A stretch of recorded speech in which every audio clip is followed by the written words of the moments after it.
By the time the room understood what had happened, it was already over. The challenger had come with a reputation built over decades, and he left without one. There were no raised voices, no visible anger, no prolonged exchange. Just a brief movement, a pause, and a silence that settled heavier than applause. Those who witnessed it would later agree on one thing. The outcome felt inevitable long before anyone could explain why. The room was not chosen for history. It was chosen because it was available. A plain training space, neither formal nor ceremonial, with worn flooring and muted light. The kind of room where bodies moved often, but where nothing memorable was expected to happen.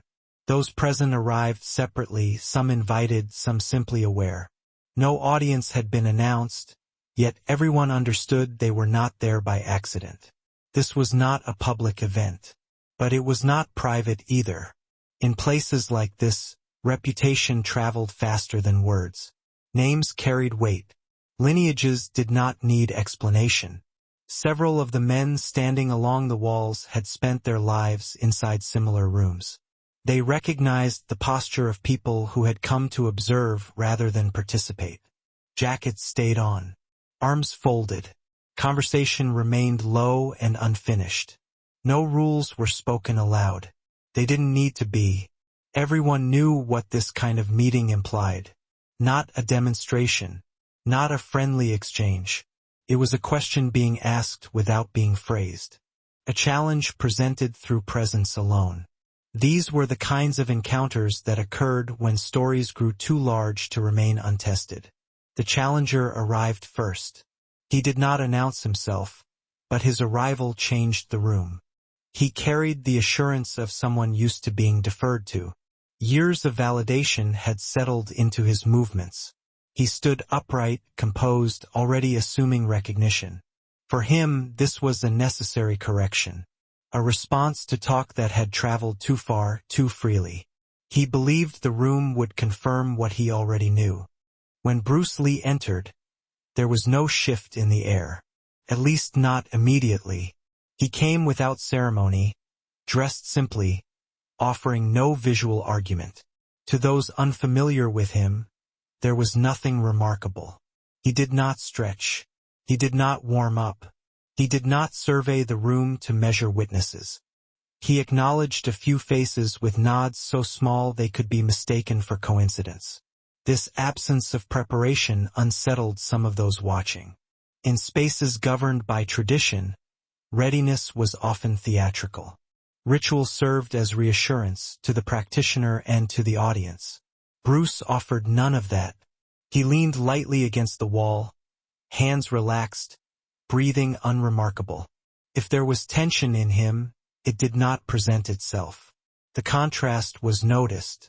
Two men stood in the same room, both aware of why they were there, yet only one appeared invested in being seen. The other seemed content to wait, as though the moment itself would arrive when ready, without prompting. No one called for silence. Still, conversation faded. Witnesses would later struggle to describe when the room crossed from ordinary to inevitable. There was no clear signal, no formal beginning, just a collective awareness that something had aligned, that whatever had drawn them there was now unavoidable. The closed room held its breath, not in anticipation of violence, but in recognition of consequence. The challenger did not need to introduce himself. His reputation had already done the work. Those present recognized the markers immediately, the posture shaped by years of instruction, the controlled stillness meant to signal discipline, the subtle expectation that space would be made for him. He was a man accustomed to authority being acknowledged before it was questioned. His training came from a system older than the room itself, and he carried that history as proof. He had not come to learn. He had come to correct an imbalance. Stories had reached him through students and peers, accounts of speed, of unconventional movement, of a man who spoke openly about combat without bowing to tradition. To the challenger, this was not innovation. It was deviation, and deviation left unchecked weakened the structure that gave his own authority meaning. Bruce Lee did not engage with any of that. He listened briefly as the challenger spoke to others in the room, outlining nothing explicitly, yet making his position clear. There was confidence in his voice, but also an assumption that this encounter would end in confirmation rather than discovery. Bruce remained quiet, not out of deference, but because there was nothing he needed clarified. When their eyes finally met, it was brief. No challenge passed between them. No silent negotiation of dominance. Bruce did not harden his expression or adjust his stance.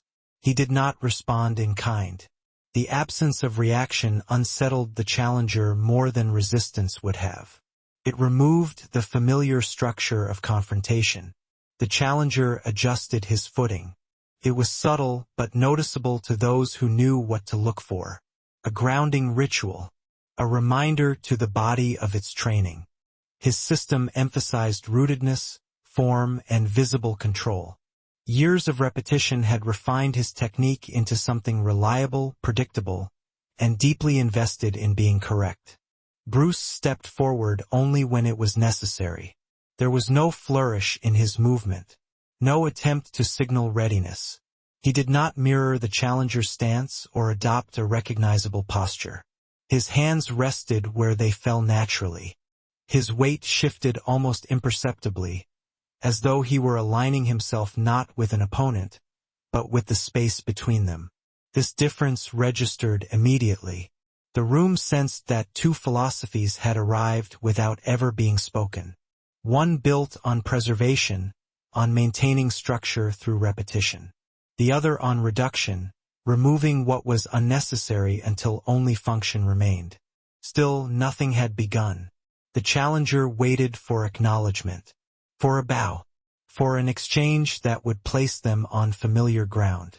Bruce offered none of it. Not out of disrespect, but because he did not operate within that framework. To him, the encounter did not require formal permission. It required timing. Witnesses later noted that this was the moment when certainty began to fracture. Not because of fear, but because of confusion. The challenger's authority depended on recognition. Bruce's did not. The imbalance was quiet, but it was already decisive. No signal was given. Yet the room understood that what came next would not follow expectation. There was no countdown. No one stepped back to create a circle. No voice declared a beginning. The room did not rearrange itself around the moment. It simply yielded to it. Those watching felt the shift not through movement, but through attention narrowing. Bodies stilled. Breathing slowed. Even the challenger's confidence, though intact, began to look for something solid to rest on. It did not find it. Bruce stood where he was, neither squared nor bladed. His posture incomplete by traditional standards. To some eyes, it appeared careless. To others, unfamiliar. His gaze was steady but not fixed. He was not staring at the challenger's eyes, nor at his hands. He seemed to be watching the whole of him without choosing a single point. This unsettled the rhythm the challenger expected. In structured systems, tension is cultivated deliberately. It builds through form, through distance measured in advance. Here there was none of that. The space between them remained undefined. Too close for comfort, too far for certainty. The challenger shifted again, a fraction of an inch, testing whether Bruce would respond. He did not. Witnesses later described this moment as the longest, though it could not have lasted more than seconds. Time did not stretch because nothing was happening. It stretched because too many possibilities were being held open at once. The challenger's training prepared him for recognizable threats. Bruce offered none. The silence became instructional. It revealed who needed the encounter to begin, and who did not. The challenger's breath changed first. Not dramatically, but enough to register. His chest rose slightly higher. His shoulders set.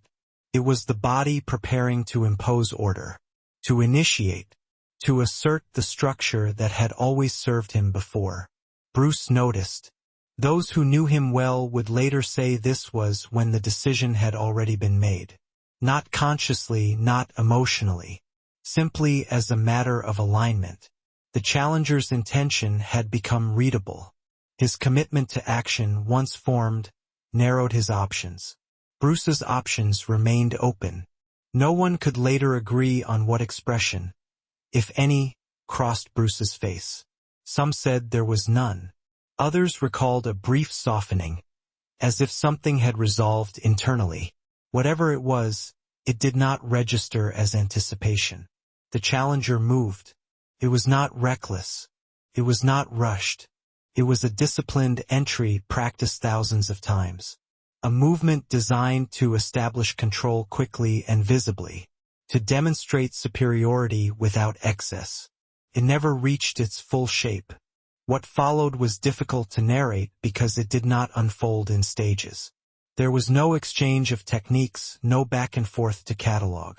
Just a sudden collapse of structure, not violent, not dramatic, but complete. Those closest felt it before they understood it. A sound of displaced air. A shift in balance. The challenger's forward intention redirected into something unusable.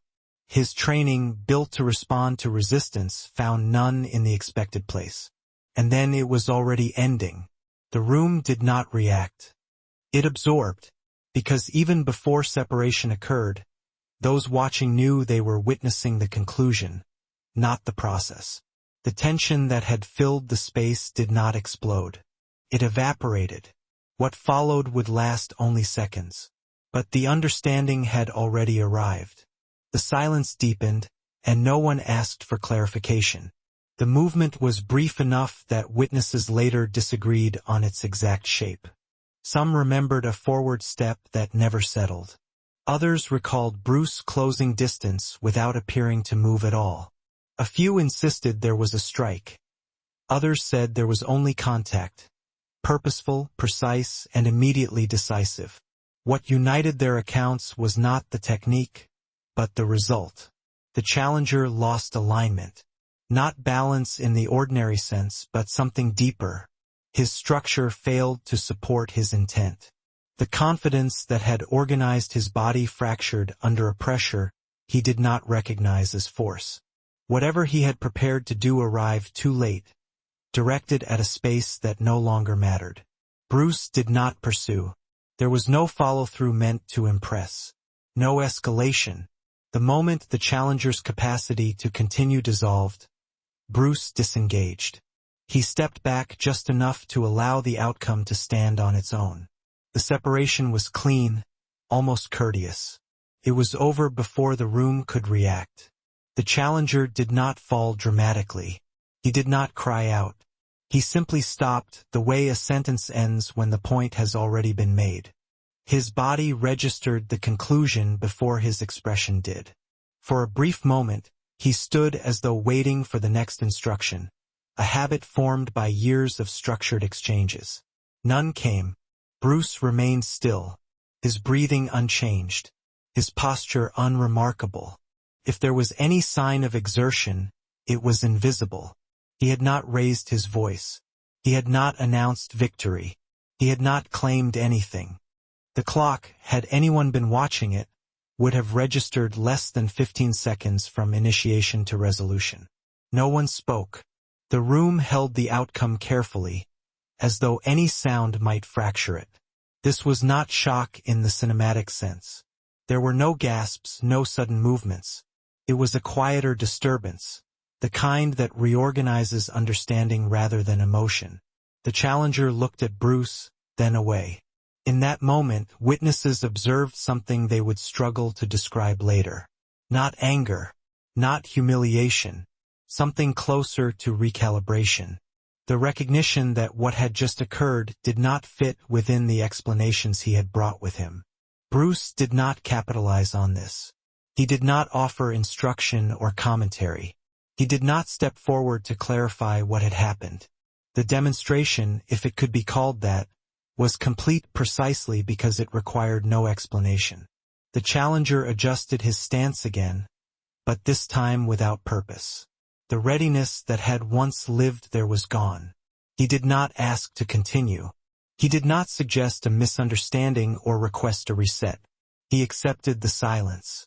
Those present sensed that asking for more would violate the nature of what had just taken place. The encounter had answered its own question. Extending it would only introduce noise. Bruce turned slightly, as though preparing to leave the space. Not abruptly, not dismissively, simply acknowledging that the moment had passed. The room remained still, absorbing the weight of an ending that had arrived without ceremony. What had taken years to build had dissolved in seconds. And yet no one felt the need to count them, because the measure of what had occurred was not in time but in finality. The challenger did not speak. This, more than the exchange itself, stayed with the witnesses. Men accustomed to public challenge often carried explanations with them, reasons, conditions, qualifications. Defeat, when it occurred, was usually accompanied by language. But here there was none. The challenger stepped back toward the edge of the room, not retreating in haste, not storming away, but repositioning himself among the observers. The authority he had arrived with did not vanish dramatically. It simply ceased to operate. No one deferred to him now, not because they rejected him, but because there was nothing left to affirm.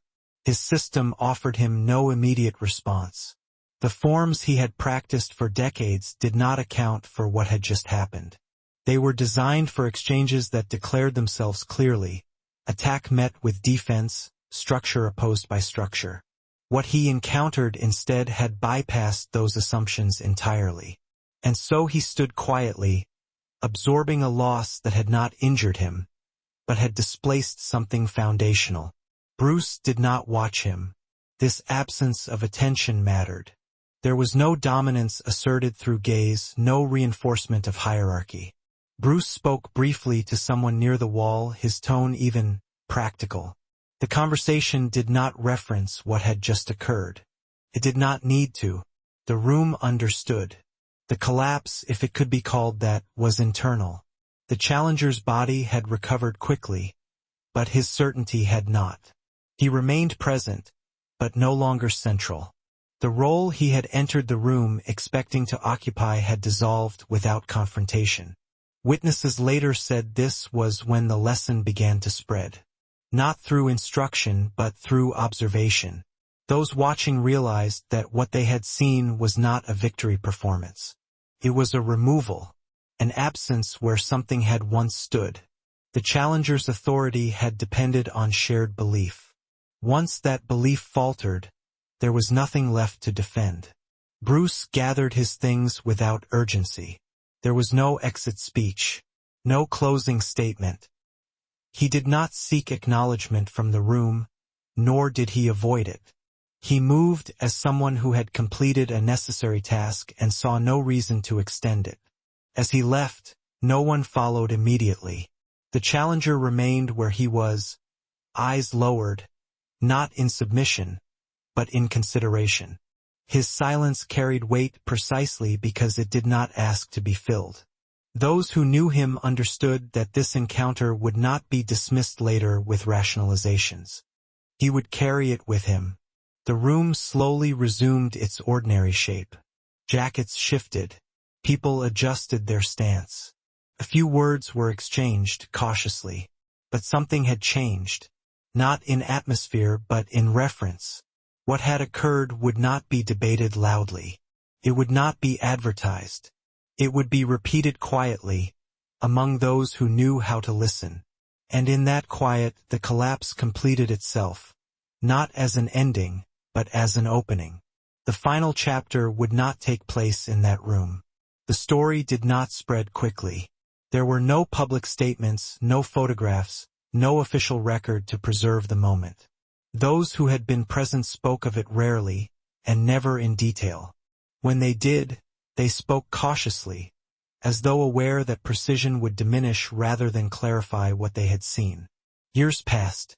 Bruce Lee's name grew larger, but this incident remained oddly intact.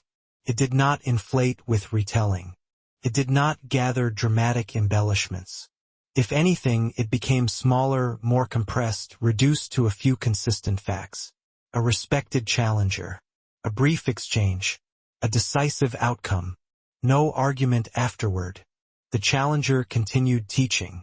He did not renounce his system, nor did he publicly acknowledge what had occurred. But those close to him noticed changes. His demonstrations became quieter. His corrections fewer. He no longer spoke in absolutes.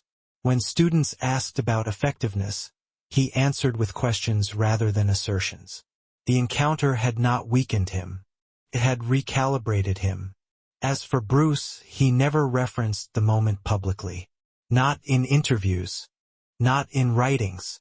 It did not appear in his explanations of method or philosophy. To him, it was not an event worth documenting. It was simply an instance where efficiency had answered a question more accurately than language could. Those who trained with him later sensed this restraint. He discouraged unnecessary confrontation. He avoided hierarchy unless it served learning. When challenged, he did not rush to respond. He waited, not out of hesitation, but because timing mattered more than readiness. His teaching emphasized adaptation, but it was shown in movement, not explained in theory. The incident became a reference point without becoming a legend in the conventional sense. It was invoked quietly, usually when discussions grew too rigid. Someone would mention it in passing, without names or details, and the room would understand what was being suggested. That there were levels of mastery that did not announce themselves. That authority did not need to defend itself. Decades later, witnesses still agreed on what mattered. Not the speed. Not the technique. Not the reputation that dissolved. What endured was the manner in which it ended. Without humiliation. Without spectacle. Without the need to prove anything beyond function. The challenger was not destroyed. He was redirected. Bruce did not win something that day. He removed an obstacle, including the temptation to be remembered for it. In this way, the incident outlived both men. It became a quiet boundary in the collective memory of martial artists. A reminder that effectiveness reveals itself briefly, then disappears. That true demonstration leaves behind less than expected, and teaches more because of it. Those who speak of it now lower their voices. Not out of reverence, but out of accuracy. Because what happened in that room was never meant to be loud. It was meant to be sufficient. And when the silence finally returned, it stayed.